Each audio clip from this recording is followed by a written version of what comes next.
Seja muito bem-vindo ao nosso canal, ao seu canal Bíblia Hoje. Como a Bíblia pode ajudar em todas as áreas da sua vida hoje. Meus irmãos, estamos engajados nessa jornada bíblica do Evangelho de Jesus Cristo no livro de Mateus. Estamos aprendendo coisas preciosas, valiosas de Jesus Cristo. Encerramos no capítulo 7, no vídeo anterior, com as palavras de Jesus no Sermão do Monte, palavras preciosas. E hoje iniciaremos um novo capítulo, com novos episódios, novas cenas ali, Jesus nos ensinando na prática diversas coisas. E antes de iniciarmos, eu quero pedir ao nosso missionário Eliedson para estar fazendo essa oração, para Deus abrir os nossos corações. Amém. Ore conosco.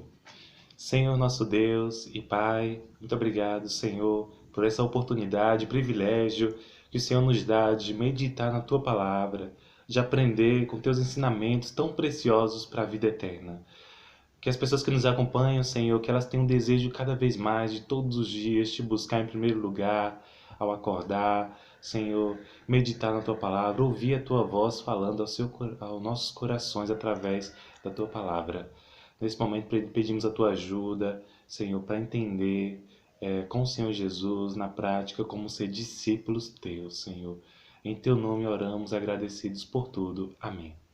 Amém. Abra suas Bíblias e acompanhe conosco. A partir do versículo 1 do capítulo 8. Diz assim: Quando ele desceu do monte, grandes multidões o seguiam. Um leproso, aproximando-se, adorou de joelhos e disse: Senhor, se quiseres, podes purificar-me. Jesus estendeu a mão, tocou nele e disse: Quero, seja purificado. Imediatamente ele foi purificado da lepra. Em seguida, Jesus lhe disse: Olhe, não conte isso a ninguém, mas vá mostrar-se ao sacerdote e apresente a oferta que Moisés ordenou, para que sirva de testemunho. Muito bem. O missionário Guilherme iniciou esse vídeo falando sobre essa trajetória que vamos iniciar, essa série de aprender com Jesus na prática o discipulado, que acreditamos ser o estilo de vida que devemos seguir através de Jesus.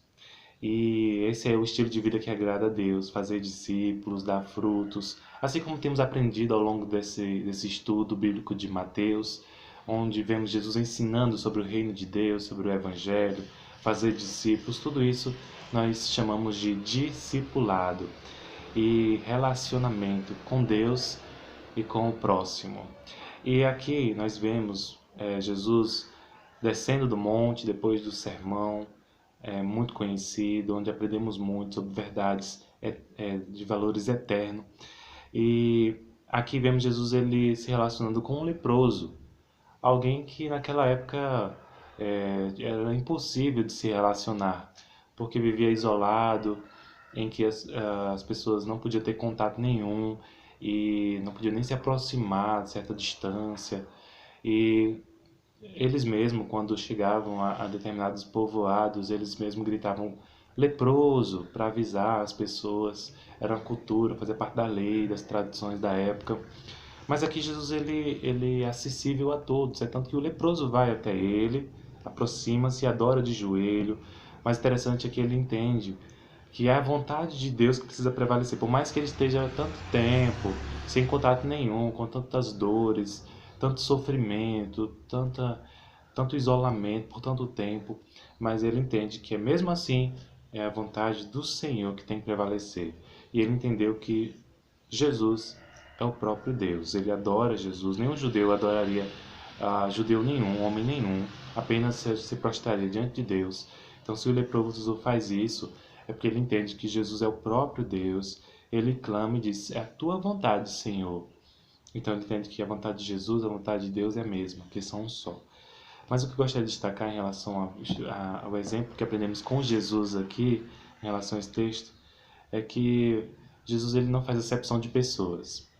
Ele está acessível a todos, ele está sensível a qualquer pessoa, independentemente de quem seja. Assim também, como discípulos de Jesus, não podemos fazer um julgamento, escolhendo quem vai ser discípulo de Jesus ou não. Não cabe a nós. Quem faz a obra é o Senhor. E principalmente, entendemos que no discipulado, o Senhor ele costuma Vemos isso ao longo de toda a Bíblia. Usar pessoas que são consideradas loucas para esse mundo, os fracos, os rejeitados, para confundir os sábios, né? Que é na fraqueza desses que a força do Senhor se revela. Portanto, devemos investir em todos, sem fazer acepção de pessoas, ensinando o Evangelho, independentemente do grau, da potência de cada um. Porque não cabe a nós, não vem do ser humano. O poder vem do Senhor. Amém? Amém. Então vamos lá, a partir do versículo 5, continuar, né, essa história maravilhosa. Diz assim: Entrando Jesus em Cafarnaum, dirigiu-se ele a um centurião, pedindo-lhe ajuda. E disse: Senhor, meu servo está em casa, paralítico, em terrível sofrimento. Jesus lhe disse: Eu irei curá-lo. Respondeu o centurião: Senhor, não mereço receber-te debaixo do meu teto, mas dize apenas uma palavra, e o meu servo será curado. Pois eu também sou homem sujeito à autoridade, com soldados sob o meu comando. Digo a um: vá, e ele vai, e a outro: venha, e ele vem. Digo ao meu servo: faça isto, e ele faz. Muito bem, né? Vemos aqui um outro episódio, né? A gente vê que os versículos estão juntos, ligados. E a gente vê mais uma vez um episódio, Jesus realizando, né? Prestes a realizar mais uma cura, um milagre, ou seja, suprir uma necessidade. E assim como o leproso, ele vai até Jesus, se prostra, né? O adorando como Deus. E esse centurião, ele não é diferente. Ele vai até Jesus com a necessidade, ele tinha uma necessidade, pois o seu servo estava encamado, paralítico, doente em sua casa, e ele tinha uma necessidade. E ele faz a melhor escolha possível, porque ele leva essa necessidade até Jesus. E assim como ele destacou essa questão de que Deus, ou seja, o próprio Jesus, ele não faz acepção de pessoas. Vemos Jesus curar um leproso nos versículos anteriores, purificá-lo. E neste versículo vemos Deus se relacionando, curando, né, um servo de alguém de alta patente do exército romano. Um centurião, né, aquele que comandava soldados de 100 a mais, né, legiões de soldados. Então vemos que realmente Deus não faz acepção de pessoas. Seja pobre, branco, negro, rico, não. Aqueles que vão até Jesus, Jesus realmente recebe todos e realmente age com graça, compaixão, suprindo as necessidades deles. E Jesus nos ensina isso para mim e ensina isso para você. Muitas vezes achamos que a graça de Deus é apenas para os pobres, aqueles que realmente são rejeitados pela sociedade. E sim, Deus tem graça para eles. Mas também Deus quer alcançar aquele seu patrão que se encontra lá na roça, aquele seu comandante lá que realmente está ali na roça como seu superior, seu subchefe, né?